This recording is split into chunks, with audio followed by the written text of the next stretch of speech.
Hi partner, Golden Tips 5. From the following information, calculate the value of goodwill. Okay, in the method on the basis of 3 years purchase of average profit of last 4 years. அப்போ average profit மெத்தடில் goodwill value பண்ண சொல்கிறாங்க. 4 years profit கொடுத்துருக்குறாங்க. அப்போ இந்த 4 add பண்ணி 4ஆல் divide பண்ணணும். இதில் கவனமாக பார்க்க வேண்டியது 22-23ல் லாஸ்ன்னு கொடுத்துருக்காங்க, அவசரப்பட்டுறக்கூடாது. அப்போ இதை மைனஸ் பண்ணணும்.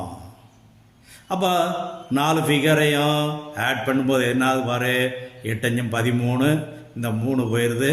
அப்போது 160 டிவைடட் பை 4.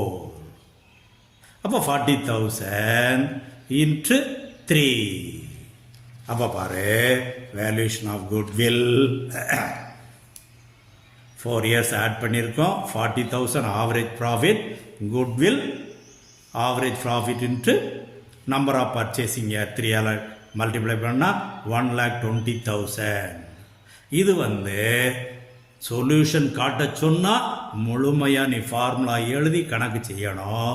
இல்லை அட்மிஷன் ஆஃப் பார்ட்னரில் கேட்குறாங்கன்னா சிம்பிளாக 5 செகண்டில் முடிச்சுட்டு கணக்கு போயிடணும். Okay boys.